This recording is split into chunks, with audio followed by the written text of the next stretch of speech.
Good evening, everyone. We got another amazing live stream tonight with former pro snowboarder Tom Gilles. And so let's get him on and get this started.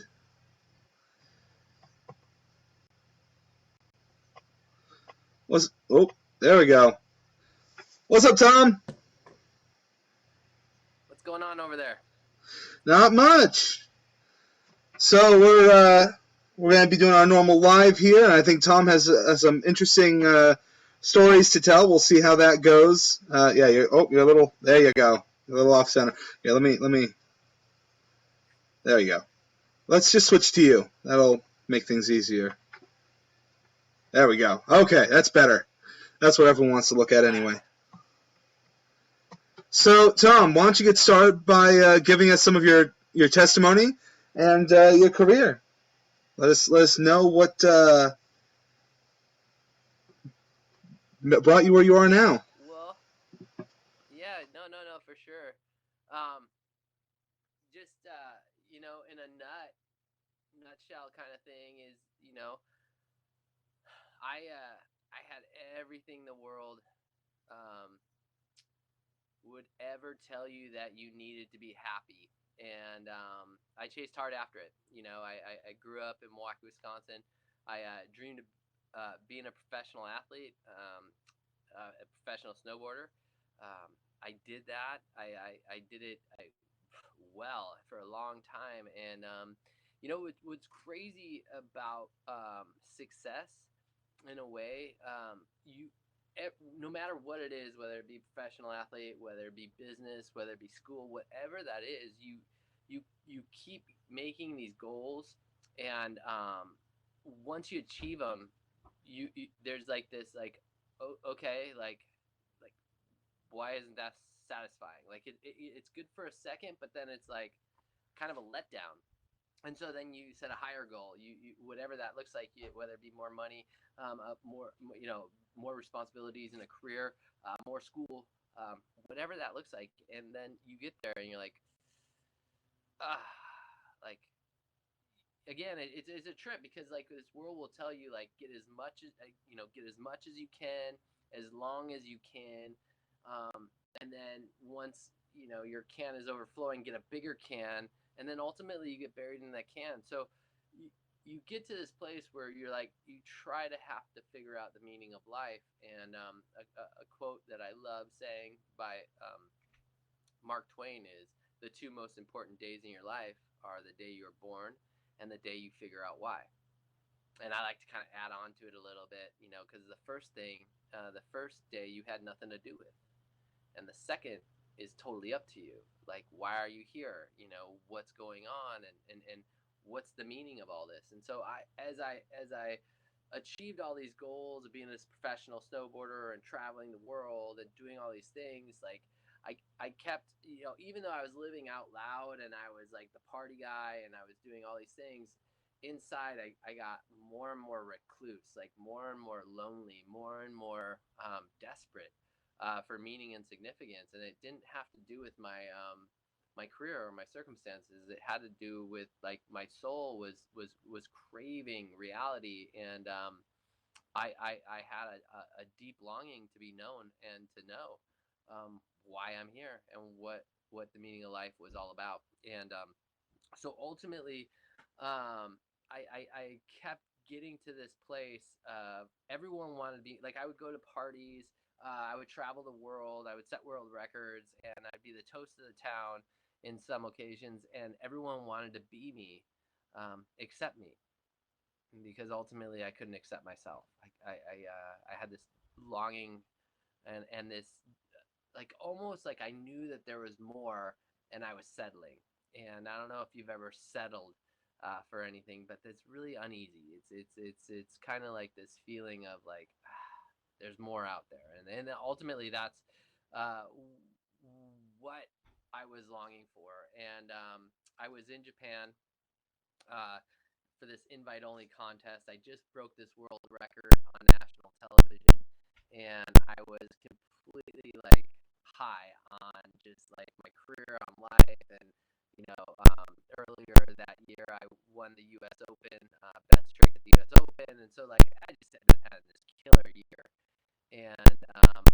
thought for sure, like, happiness was just around the corner. In those moments where I was flying on a plane, or in my room or all by myself, I felt really, really alone. And it's really difficult to be in a room full of people, and feel alone. And but that's where I found myself, because I was living, for the applause. I was living for other people. I wasn't living for myself. And in fact, I was dying. I was like withering on the inside. And so I was in Japan for this invite only contest. It was a really big deal. Like I said, I just broke this world record on national television. As soon as I got done with this tour of Japan, I was gonna head to Hollywood, and, and all the producers were super amped because I broke this world record on national television. So they were like, "Oh, dude, you gotta come to Hollywood. You'll be the toast of the town. We're gonna do the morning shows. We're gonna do the late night shows. Like, we're gonna do all these commercials. Like, your whole life has changed." And in that moment, I remember like flying over to Japan and just being like, "Oh man, maybe this is it. Maybe this is what I really needed to be happy, or this was gonna, just change that longing, or that darkness, or that frustration in my life." And so I ended up getting to Japan, and like these invite only contests, they were crazy. We would show up, and we'd get off the plane, and they would give us like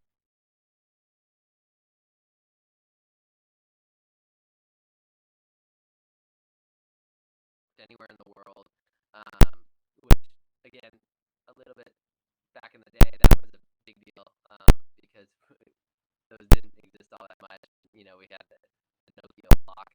Anyways, and then they would like basically give us this card that said "Get out of jail free," and we could do anything. Like, honestly, they said if you got into trouble, call this number and someone would get you. So kind of like Pulp Fiction, the wolf would come rescue us. And so all that to say, it was a crazy life. It was a crazy lifestyle, and it was exciting and fun, um, but also, a little bit meaningless. It was a little bit empty. I'll just say that. And so at this contest in particular, it like dumped a ton of snow. So we were supposed to be doing the slope style contest, and they couldn't throw it because, yeah, it was 3 feet of fresh, just like fell, from the heavens above. And the organizers had this meeting, and they just said, "Hey, we're gonna, we know we were supposed to practice today and have the competition tomorrow. We will, just push it one day, and we'll try to groom under all the snow, and you guys just go have fun today. Go have fun riding." And when you tell snowboarders to go have fun and go ride, I mean, we were just sending it off everything. And in fact, at this time, the Japanese believed that the spirits lived in the trees, and so they would rope off the trees and say like, "You couldn't ride there." And of course, like, some of the best powder in the world is in the trees, so we were ducking the ropes, and like just shredding down through POW. And then the ski patrol would stop us, and they would yell at us in Japanese, and of course none of us spoke Japanese, so we just said sorry, and laughed. And we weren't getting in trouble. We were just totally derelicts. We were having a blast, and it was like the best day ever. That was until that night when they threw this big party for us, and we were in the ballroom, like in this huge hotel, and like VIP party only. And it was epic. It was crazy. And when you get like 20 of the best snowboarders in the world gathered, it's just gonna get more and more crazy. Whether it be the drinking, the dancing, just the competition. And it was a little bit of everything that night. And my buddy, who I'd been working with a lot that year filming, um, walked in the room, and his name was Jeffy Anderson, and he was the best snowboarder of my generation. I mean, he had all the best sponsors like Volcom, Burton, Oakley. He had the covers of the magazines. He was the golden child, long hair, blonde. The guy just had it rocking, and he was such he was such a good guy to work with, and to travel with. And we had a blast that winter. And Jeffy kind of came in the room and said, "Hey, watch this." And he went to go slide down a banister on his butt, like, stupid human trick. We've all done it, except it's open, railing, like it's an open banister, like 4 stories. And as he got on, um, he fell like 4 stories to his head, and he was dead. And um, I really hope no one has to see anything like that or has to go through that kind of trauma, um, because even though it happened many years ago, I still get triggered, um, by the thought and the sound of his head hitting, or the words "watch this." And yeah, and so that just sent me deeper into this despair and this darkness, because I, I when I looked down and saw him, I didn't see him. I saw myself, and I knew that's where I was going to end up. And so there was this pull towards, like, wanting to end it all. There was this pull, this draw towards, like that's where you're gonna end up. You might as well just do it sooner than later. And I just remember, like, all the darkness, like, just it felt like you, like, just closing in on you. And so again, like, here I was living my dream, and it was turning into a nightmare. And how do you ask for help? How do you, like, because everyone would just tell you, like, you shouldn't be doing it. I mean, you shouldn't feel this way because you have everything you ever wanted. And yet, um, everything the world tells you you need or want to make you happy is pretty much a lie. And I bought the lie hook, line, and sinker, and it was gutting me. And it just sent me into this spiral where, um, I flew back home from Japan, and popped some pills, drank some alcohol, and passed out and woke up in the States, and then had to get in my car and drive home, and ran into the arms of this girl I was dating at the time, and she was just like, "You're a mess," and I'm like, "I know." Like, I'm dealing with a lot. My buddy just died, and I'm like, I need someone to talk to, and she just is like, "You need to go to church." And I just remember looking at her like, "What? Like, where did that come from?" And she's like, "Dude, I've been talking with your friends, and we're all worried about you, and, like, we think that you should, go to church." And I'm like, "Okay, fine, I'll go to church." And I was raised Roman Catholic, so it's like I wasn't foreign to me, like, just the idea of church. But at the same time, like, I thought it was a waste of time. And so I told her I'd go to church and she should come with me. And she's like, "No, I don't belong there, but you need it. Like, you're gonna die." And I was like, "Whoa, that was a trip," because that's the whole thought I was thinking over and over again. Um, and so I was like, I'm over it. Like, I gotta go. Like, I was just, I went to my house, and my neighbor came out, and my neighbors asked me if I was all right. And I said, I don't think so. I don't know. I'm not sure. And he goes, you don't look good. And I'm like, yeah, that's what I kind of heard here. Like, you're not the first one to tell me that in the last 20 minutes. Um, and so he just told me that he had a pretty crazy life, and that um, he tried to live life his way, and it was fulfilling. And I mean, that's exactly what I was feeling. That's exactly, like, he almost knew my story, right? Like, but he was telling me his story. And so I was like, okay. And he said, yeah, until I let this guy into my life, and he shared, like, he really, like, he helped me. And I was like, okay. Like, so I thought he was, like, gonna tell me about this therapist, or I thought he was gonna tell me about, like, a friend of his. And the way he was talking about this friend, it was strange. And yet he said, yeah, like, I ended up, turning my life over to Jesus. And I think you need to have a conversation with him. I remember looking at him like, what? Like, how do you do that?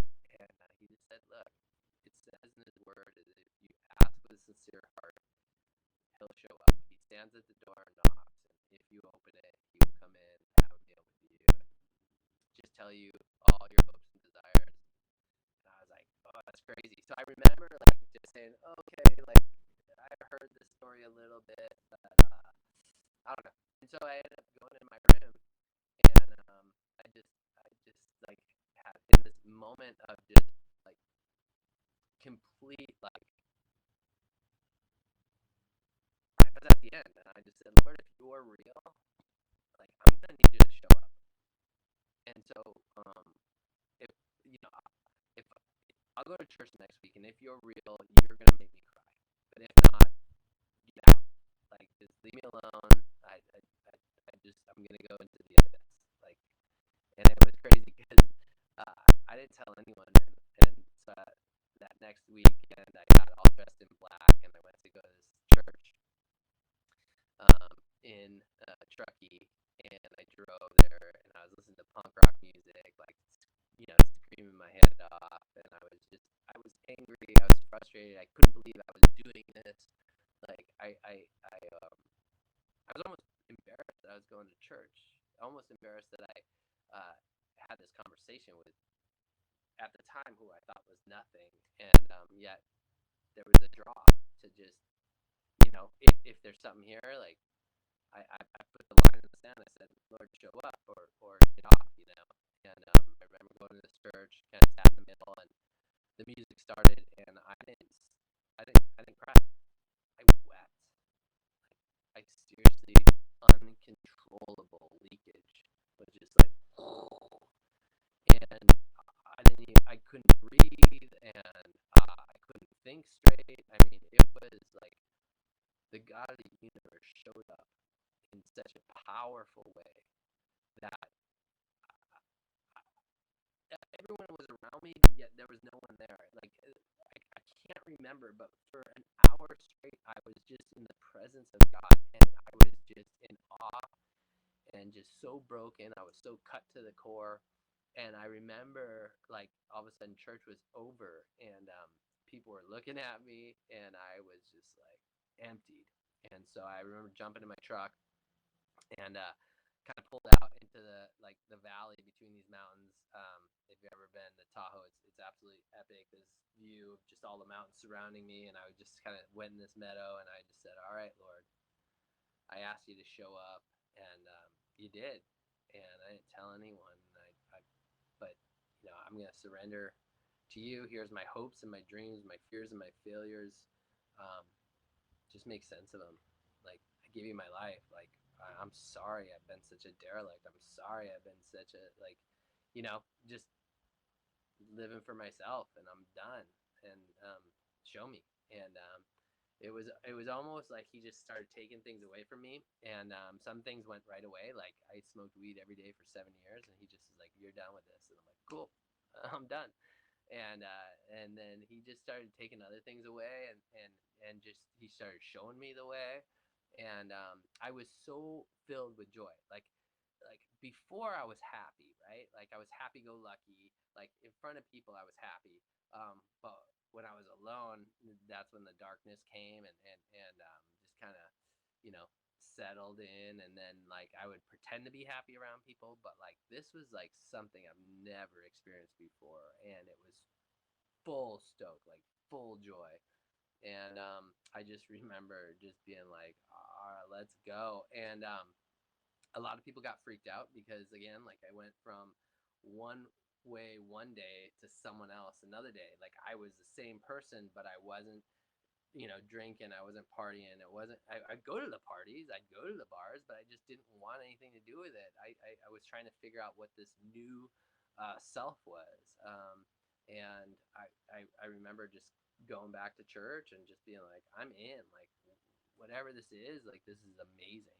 And just the love, the acceptance, and like just to give you a little background too, like I was really angry growing up, and I used that anger to fuel my passion. And so like I use this anger, and it burned so hot, like I would just snap on people, and it burned so long, like I just had this desire to really like do what I wanted to do, and yet growing up, everyone told me I couldn't do it, and so I used that anger and that rejection and all that stuff to like propel me forward. But like anger burned so hot, it burned so hot inside of me that I had no feelings left, and I think that's where the darkness came in. I think that's where all of that, like basically burning jet fuel for forever, just really got me empty, and all of a sudden I couldn't feel anymore. And then to have this joy come into my heart, come into my life, like I was just like this holy stoke was all about me. And yeah, it was a trip. And so then I just started growing in the word and in the faith and getting into church more. Like I went from going to church once a week to like pretty much like I was there 6 days a week, just helping out and just being fully stoked and learning. And whether it be morning prayer or evening prayer or like Bible studies, or I was just like, I was anyone that wanted to pour into me, it was like I was down. And that was such a special time in my life. And yeah, so I've been following Christ for a long time now, over 17 years, and it just I never regret following Christ. I've never, and I've met a lot of people in life, and I met a lot of people that regret a lot of things, but I've never met someone that has regretted following the way. And so it's been an epic journey. And to even tell you a little bit more, I ended up taking a lot of the booze or the weed stickers, or had some boobs on my board. I would take those stickers off or and whatnot, and I ended up putting a cross on my board. And it kind of got me into trouble. It got me into trouble because there was I went to this demo, and this local rep guy was like, "Hey, why are you putting a cross on your board?" And I was like, "Well, it's just like, that's kind of what I'm down with right now. That's what I'm riding with. And I'm riding with my homie." And he was like, "Yeah, but I'm not down with that." And I'm like, "Okay, like, no big deal, right?" And he's like, "No, I don't want you around me." I was like, I'm here to help you. Like, you're having this demo, and I'm an international pro. You're a local guy, and I was just thought I'd come and help sling some boards and help you sell some products." And he's like, "No, I don't want you around me with that cross." I was like, "Oh, okay." And so I was like, "Oh, I think I was tripping, like maybe had a bad experience or something. But ultimately, um, Monday morning, I got a phone call from my sponsor, and my sponsor was like, um, "Hey, Dave said that you were running around the ski resort proselytizing." And I'm like, "Wait, what? What's that word? What's proselytizing?" And they're like, "Yeah, like telling people they're going to hell if they don't, accept Jesus." And I was like, "That would never come out of my mouth. I never said that. Like I would never push this on anyone. I'm having this amazing experience, and I'm full of joy, and I don't know why anyone would say that, because I would never say that, like a personal thing that I'm like dealing with. I go to the bars, I hang, but like I would never say that." And they're like, "Well, that's what he's saying," and I'm like, "Well, it's not true." And so they were like, "Well, will you take the cross off your board?" And I'm like, "Well, what does it matter?"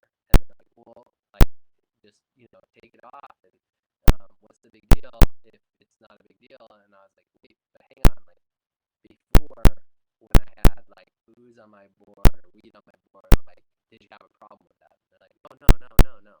And I'm like, "So why do you have a problem if I have a cross on my board?" And they're like, "We just do. And in fact, if you don't take it off, we're going to fire you."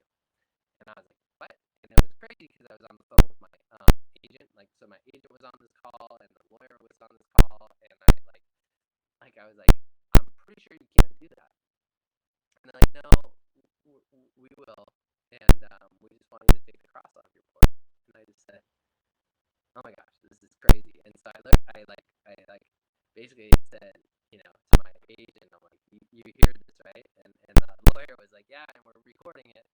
And so basically we got off the phone, and I got on the phone call with the lawyer and the agent, and they're like, "Well, how much do you want to sue him for? Like, that's the only issue. Like, you're gonna win slam dunk. Like, they just fired you for being a Christian." And so I'm like, "Oh my gosh!" And they're like, "Yeah,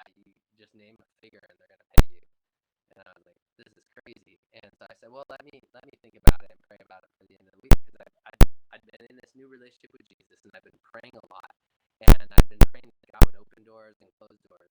And so it was one of those things where I just knew that I needed to run it by Jesus. I needed to run it by my friend and see what he was going to do with it. And so as I was praying, and one night I had this crazy like dream that it was super surreal, and it was like this path of two, this road that went two ways, and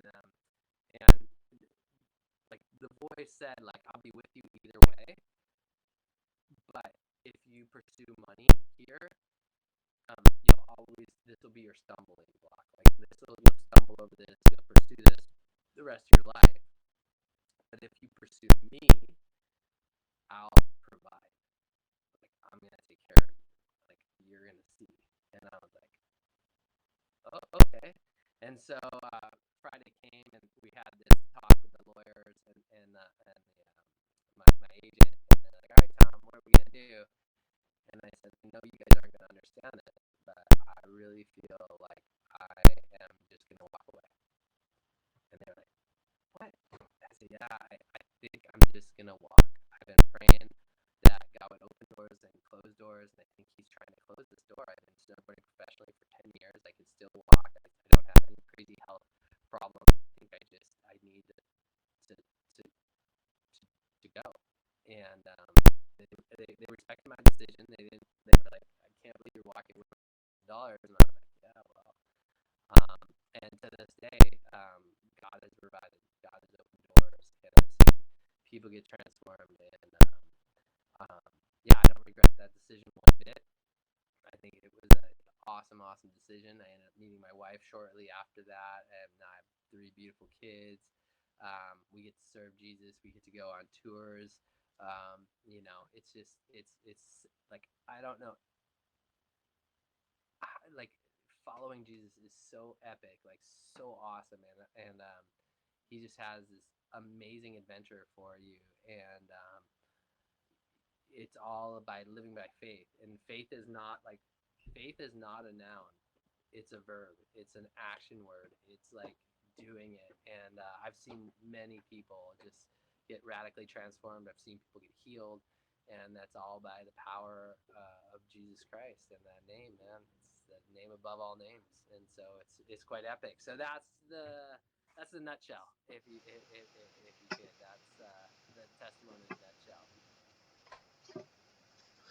Nice. I never get tired of hearing that story. I've heard it a few times, and I always, there's always another layer to it that you always add as we move on. There's always a new detail that you mention, and it's just crazy that your representative had no problem with you promoting, delinquent behavior, but then you put a cross on your board, and they have so many problems with it. That's just that really stinks that they did that to you.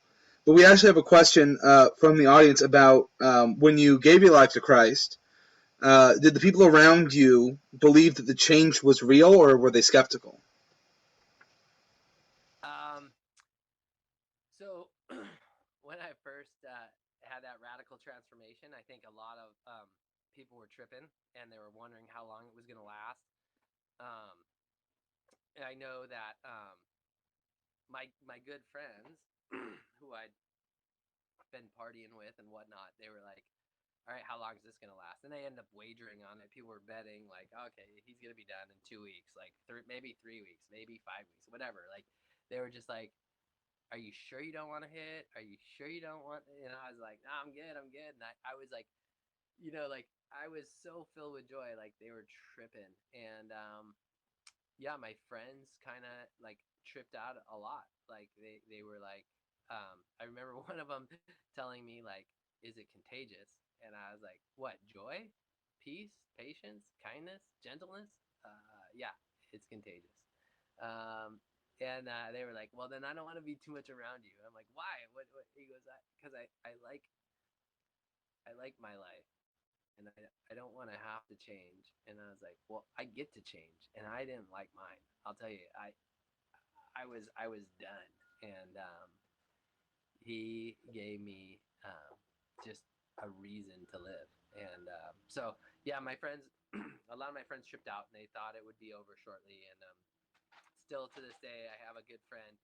Um, his name is Jeremy Jones, and he told someone else just recently that even though it's been 17 years, he thought like he tripped out that I'm still following Jesus, that I'm still passionate about Jesus, and like as you spend more time with him, like all you want to do is spend more time around him, and yeah, it's there's still a lot of my friends are still tripping, but it's they can't deny the change. They can't deny what he did in my life and in my testimony. So So you talked about how like pretty much overnight, God took the addiction away from you, and that was pretty much that was miraculous. Was there any aspect of your old life that was a little bit more of a struggle to move forward from that took a little more time? yeah, absolutely. Like so, coming to know Jesus, like he took some of the addictions away. He took obviously the weed away, and I was able like never went back, like no problem. And he took some other things away. And the obviously the one thing that probably will be the thorn in my side, or just the thing that I'll have to really I continue to give to God is this sexual sin. Like I was a bit of I got around, and because of that, and the Bible actually talks about the sin, sexual sin is really a sin against your body, and so you have scars, and I have lots of scars, and Jesus does heal you, and I'm way better than I was, but I was addicted to pornography. I mean, I had magazines in my room, I had videos, and there are some things that um, when you see them, you can't unsee them, and God can heal you, but there's still consequences. And so, sexual sin is one of those sins. And I've talked to so many guys, I've talked to so many girls, I've talked to so many people about this. It's just one of those things that it plagues you. It's because God set this thing up. Like He set it up so beautifully. He set it up to like when done in the right context to be the most beautiful thing ever and to show you his glory. In two places in the Bible, it talks about the Shekinah glory of God. One was when he put Moses in the cliff and um, God walked past him, and God said, like, hey, um, you can't look at me because if you look at me, you'll die. It's just like the power and the beauty and of me. You just can't handle it, but I'll walk past you, and then you can see me, my back, um, and so he's like, yeah, sure. And so he did that, and it was so glorious. His face glowed when he came down from the Mount Moriah. He like glowed, and everyone knew that he'd been with God. Well, that was like the Shekinah glory of God. And then later on, it talked about the Shekinah glory of God is when a husband and wife become one in marriage, but also in like intimacy. And so God set this up, and it's so powerful that like we glow when we do it, right? When we honor God, and we can almost see His glorious plan come together in the right context. Now, when you take it out of marriage, it's so damaging and dangerous. And I know so many people that are dealing with sexual sin and are dealing with the lust of the flesh, and it's ever consuming. And so, yes, God can break you of that. God can heal you of that. It's something that takes time, especially when you use and abuse it. And the analogy I would say is like if I, basically if I could give you $1,000, but you couldn't tell anyone where you got it, and you couldn't spend it freely, and you had to be really careful at who saw you spend it and where it was, and it was just kind of dirty money. Um, it wouldn't be that fun. Like it wouldn't be that fun. But if I said like, but if you don't take this $1,000 $1,000,000. And that $1,000,000, you can flaunt it, you can spend it, you can do whatever you want with it, but you're gonna have to wait. Like, you're gonna have to wait for some time before I can give you that. What would you take? Would you take the $1,000, the dirty $1,000 now, or would you take the $1,000,000 later? And that's kind of the lie that the devil tells us all is like, oh, dude, just take this money or have this sex or do this now and it'll be good. But it's not. It feels dirty and it never satisfies. And it just kind of, you're waiting for it to mean something and it doesn't. And yet that's the lie. That's the hook, line, and the sinker. That's how he gets you. And God's like, dude, if you wait, if you just wait, I will give you this $1,000,000 and you can do what you want with it and it will be glorious. And that's the biggest difference is most people don't get told the truth. They get told the lies of the world, and so they do what the world does, and they can't understand why they get what the world got, which is, a desperate sense of lostness and meaninglessness, and a lot has to do with sexual sin, and so that's one thing that I you know I've experienced, and now I get to help other people through that. Like there's a lot of guys that I mentor and I talk through and I share with, and just like I'm sharing with you, I'm open kimono. I say how it is, and I know that God won. First of all, he restored me, and he made me new, and His mercies are new every day. And but the devil also has given me some scars, and I've also, because I walked with the devil, I talked with the devil, I rocked with the devil, and then I had to turn, and basically that's what God calls us in the Bible, to just repent. He says, all have sinned and fallen short of the glory of God, but then He also says that we can just turn from our wicked ways, like just turn, like basically, confess, and all confession is just like turning, like and making a about face, and then coming back to Him. And He says that if you confess, He is faithful to forgive us of our sins. And so, and the sin is straight up just super simple, like falling short of what it was supposed to be like, and we've all fallen short of the glory. And so, but our God is so good, like he's like, He's faithful to forgive, and He will, and He does. And yet the devil, he's sneaky, and he doesn't like losing. And so when you make that profession of faith, the devil's like, I'll get him back, I'll get her back. Like I'll just throw different lures, I'll throw different shiny objects, I'll keep like trying to get him back. And the devil's patient and he's smart. I mean, the devil probably knows. I know this. The devil knows more scripture than you do. The devil knows the word of God better than you do, and he's going to use it against you, and he's going to use other people to kind of get you to fall away and not follow Jesus recklessly. And you have to know that there's a constant spiritual warfare, and one day we'll all see. Um, and I just pray a lot of people would open their eyes and ask God to open their eyes, and to really just like know that you have an enemy, and that enemy comes to kill, steal, and destroy, the scripture says. But God said Jesus came to give life and give it abundantly. And so it's your choice. Our God is so awesome. Like, He could have made us robots to just love Him, but He didn't. He straight up said, "No, I'm going to give you the gift of life, and then it's up to you what you do with it." And for me, I decided I would give it back. As I hear my life, take it and do something with it.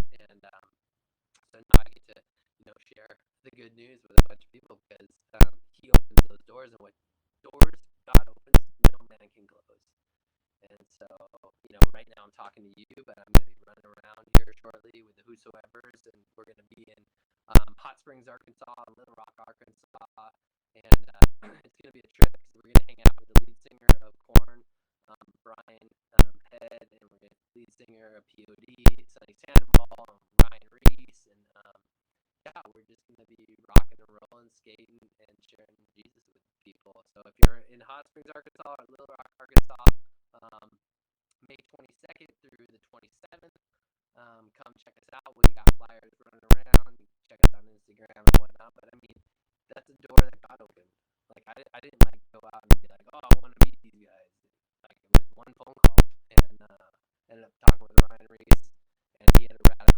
exclamation, just like myself. And he's like, we should hang. I'm like, let's hang.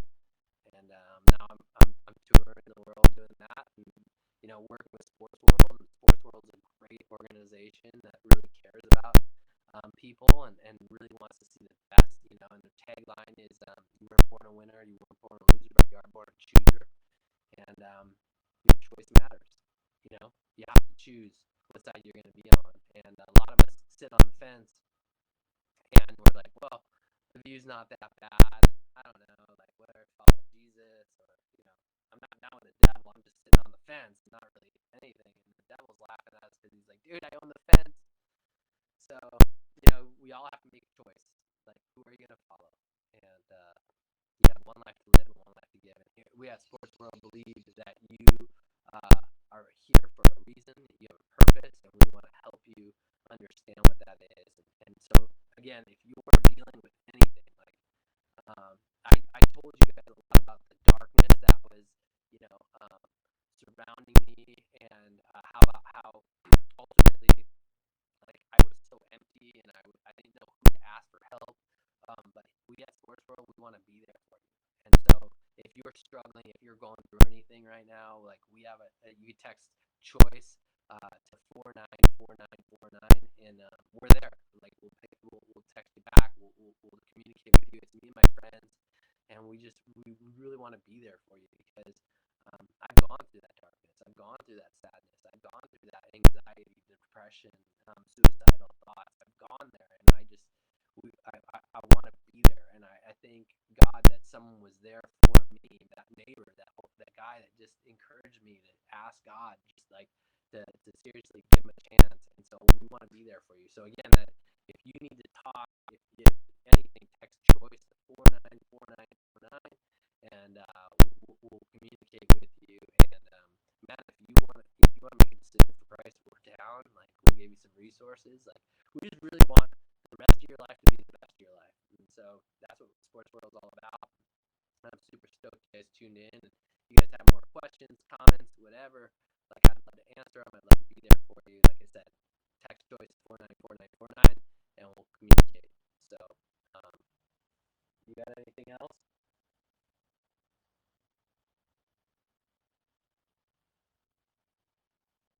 My video. There we go. Can you hear me? I My can. video seems to be freezing up for some reason. But one of the things you talked about um, is the idea of sexual purity. But one of the things that's been kind of under criticism right now is the purity culture, and kind of some of the imagery and analogies they use of the rose that with its petals ripped off, and the chocolate that's been bitten, and gum that's been chewed. And I feel like a lot of these analogies have led to people feeling like there's no redemption if they've sinned in that way. And so, how do we balance, you know, talking about sexual purity and how important that is to the Christian life, but also not making someone feel so ashamed that they feel like they're unwanted or unmarriable? Yeah, no, for sure. In fact, you know, um, I God can heal, right? God can do anything, and He can heal you wherever you're at. And there's no guilt or shame in Christ Jesus. He says it in His Word. And so, all you have to do is ask Him to heal you. But like I said, the devil it will always try to accuse you. He's the accuser, right? And so he's always going to accuse you and tell you that you're dirty and you're nasty and like you're no good and like you can't repent or you can't go back, and you might as well just go forward. And he tells a bunch of lies, and so you have to go with what God says, and you have to come back to the Word of God, and you have to understand, like, first of all, He wants the very best for you. And it's crazy because a lot of times we see God as like judgmental and has wrath, and dude, God hates sin for sure, but He loves you, and He wants to heal you. And a lot of us will feel this or have felt this thought or this idea that it was never supposed to be like this. And you're right, it wasn't there. But then um, sin entered the world, and that's where we find ourselves. But the answer, so it's crazy, because if the answer was political, God would have sent a politician. And if the answer was, entertainment, then God would have sent an actor. And if the answer, you know, was a was an athlete, or was athletics, God would have sent an athlete, but He didn't. The problem was sin, and so He sent a Savior, and that's Jesus Christ. And so the more you understand who God is and what He did, um, He so loved the world that He gave His only begotten Son, so that whoever would believe in Him would have everlasting life. And so He heals you. Like when He touches you, it's over. Like you're done. But like I said, the devil is the accuser, so he's always going to accuse you. And I've gotten to know God really well, and also the devil and his little tricks. And so whenever he's accusing me, I'm like, "You're such a liar." And so he always tries to remind me of my past, and I just always remind him of his future. Like that's just the way we roll. Like if you're gonna talk about my past, I'm gonna talk about your future, and we'll just go there. And so I want you to know, whatever you've gone through, whatever has been your experience, like you gotta just really start talking about it, like letting go and letting God heal you. And that's what I found. And I'm not ashamed of my sin. I mean, it's the past, it's not the future. And like I said, God's always going to remind you of your future. The devil will always remind you of your past. And I'd rather be have hope and joy filled future than um, condemnation of my past. And so if you're dealing with, like, I went through this whole thing, and I went through it for 10 years of just the sin cycle and the struggling and all that stuff. And um, until you just give it to God. And what I mean by that is going, God, I need your help. I have these thoughts. And a lot of people think that your thoughts are you. And I'm here to say, like, dude, crazy thoughts come into my mind all the time, and I just let them keep going. I don't catch them. And I think, I forget, it might have been Twain again that said, um, I can't stop a bird from flying over my head, but I can stop them from making a nest in my hair. And yeah, the whole idea is like, dude, thoughts are gonna come, and they're gonna fly around, but ultimately they're not. They don't. You can stop them from nesting in your hair, in your thoughts, in your head. So just again, I would just say, like, if you're dealing with guilt or shame, just know that that's not Christ. Like Christ came, um, and He paid. Like, just think about that. He paid before you were even um, asked for forgiveness. He forgave you. Yet while you were still sinners, Christ died for us. Like while we were still in our sin, Christ died for us. So your sins are paid for yesterday, today, forever.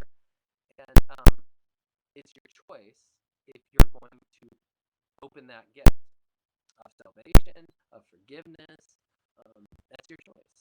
And our God is faithful to forgive us. And so, again, if you're dealing with sexual sin, which I have and I've done in the past, I would just encourage you to ask for forgiveness and keep going back, and know that there's no guilt or shame in Christ Jesus. So you have to be sharing with other people your struggles. You can't do it alone.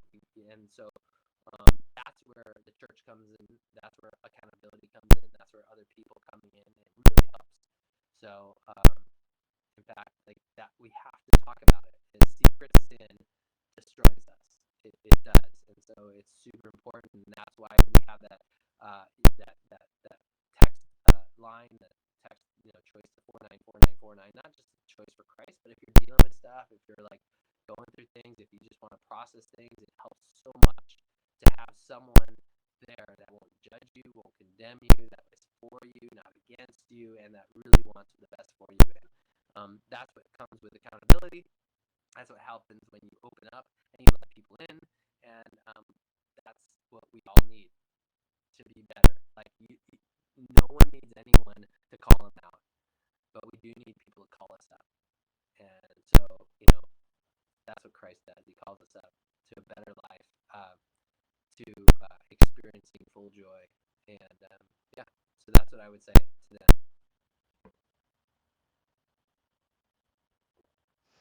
That's great. And I think it's about time that we wrap things up for tonight. We're getting a little late here. And so, everyone, thank you all for joining us. Thank you, Tom, for sharing your wisdom with us. And as Tom mentioned, there's those two chat lines. There's the email, mydecision@sportsworld.org, for anything you've heard about tonight. You want to know more about Christ, learn how to have a relationship with Christ. Please email that, mydecision@sportsworld.org, and someone will get back to you with some information. We also have the crisis line, as we mentioned a few times. Check choice at 494949. And then we also have various social media platforms: Instagram, TikTok, YouTube, Twitter. You can follow us on all of those. You can see them down here below. Have a wonderful night, everyone, and thank you, Tom, for being with us.